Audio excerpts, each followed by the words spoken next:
Terima kasih.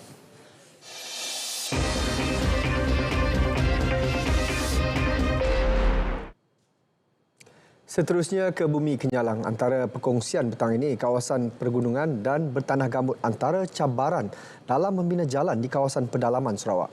Untuk perinciannya langsung bersama Fazril Hisham Effendi di Kuching. Silakan Fazril. Terima kasih Sahi. Kerajaan Sarawak menghadapi cabaran besar dalam membina jalan raya di kawasan pedalamannya disebabkan kawasan pergunungan seperti di wilayah Baram selain kawasan bertanah gambut.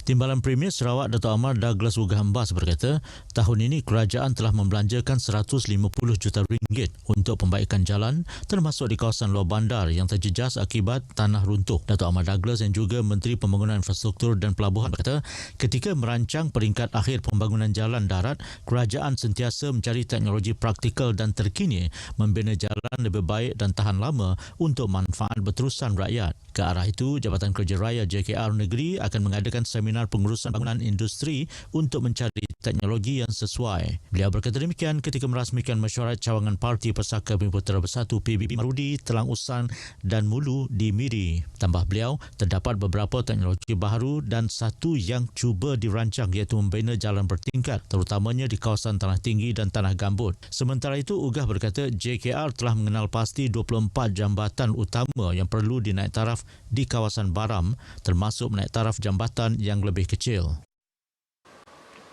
Semua taska berdaftar seluruh negara akan mempamerkan plat nombor siri pendaftaran masing-masing mulai 1 Januari tahun depan.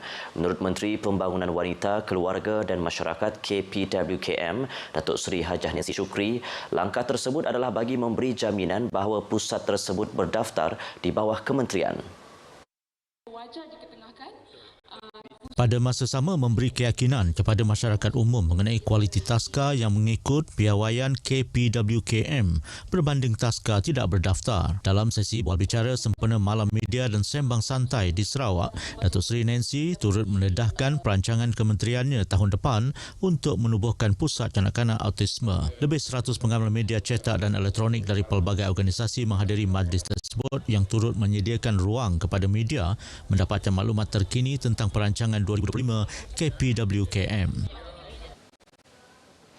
Keputusan Sarawak meneruskan peperiksaan utama dengan melaksanakan penilaian standard program Dwi Bahasa DLP bagi murid tahun 6 dan pelajar tingkatan 3 sebagai langkah tepat menilai tahap pendidikan pelajar di negeri ini.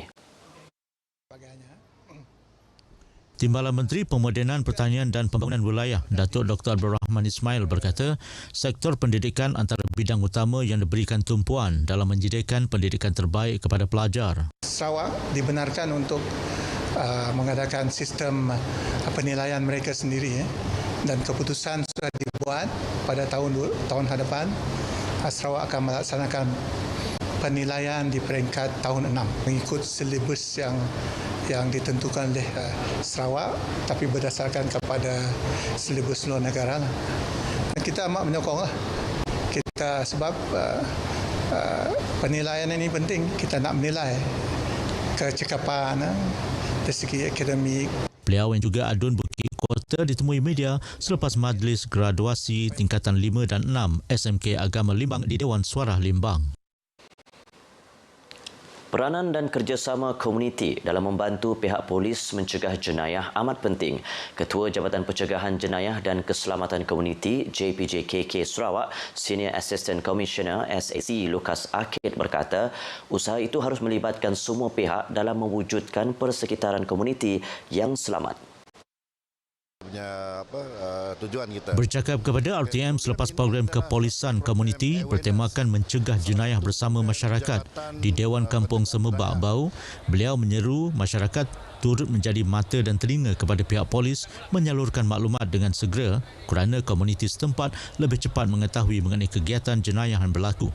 Mengulas lanjut, SAC Lukas berkata, indeks di Sarawak menunjukkan peningkatan iaitu sebanyak 983 kes atau 27% setakat 30 November lepas. Ini berikutan rekod pada tahun ini iaitu 4,621 kes dilaporkan berbanding pada tahun lepas iaitu 3,638 kes. Dedahnya lagi, kes jenayah paling ketara meningkat adalah kes curi biasa iaitu 59%, pecah rumah 16%, manakala curi motosikal naik 12%. SAC Lukas berharap menerusi program kepolisian komuniti itu akan memberi pendedahan kepada masyarakat untuk mengetahui peranan mereka yang dapat membantu pihak polis membantras jenayah. Kolej Vokasional KV sentiasa berinisiatif melaksanakan Memorandum Persefahaman MOU dan Nota Persefahaman NOU dengan pihak industri agar dapat menyelaras kurikulum dengan teknologi terkini, amalan kerja dan standard ditetapkan pihak industri. Pengarah KV Matang Jamali Muhammad berkata, dengan sokongan industri dapat memanfaatkan teknologi terkini dan kepakaran profesional untuk melatih pelajar sekaligus memastikan mereka bersedia menghadapi cabaran pekerjaan. Katanya, untuk tahun ini KV Matang telah mengadakan 5 MOU, 7 NOU selain 10 Letter of Intent dengan beberapa industri. Beliau berkata demikian dalam ucapan aluan pada Majlis Apresiasi Sijil Vokasional Malaysia SVM KV Matang Kohort 2022 dan Kecemerlangan KV di Kuching. Majlis dirasmikan oleh Irwan Zulkarnain Muhammad Hasbi, Setiausaha Politik kepada Timbalan Perdana Menteri mewakili Datuk Seri Fadilah Yusof. Seramai 294 orang pelajar SVM Kohort 2022 menerima pelbagai anugerah pada majlis tersebut. Penganjuran Karnival Sukan oleh jabatan bukan sahaja mengukuhkan ukhuwah dalam kalangan anggota tetapi juga menjadi kaedah terapi untuk mengurangkan tekanan pekerjaan dan memberi semangat baharu agar lebih bermotivasi dalam menjalankan tugas harian.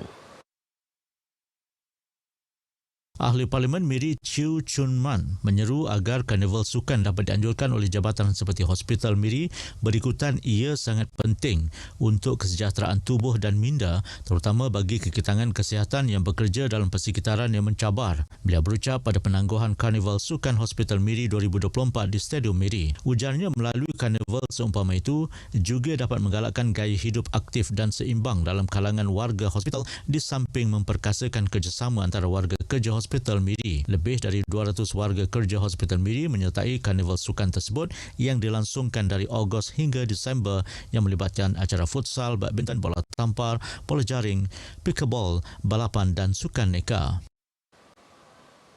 Perkongsian itu tadi mengakhiri berita dari Sarawak. Dari sungai ke segara, Palestin pasti merdeka.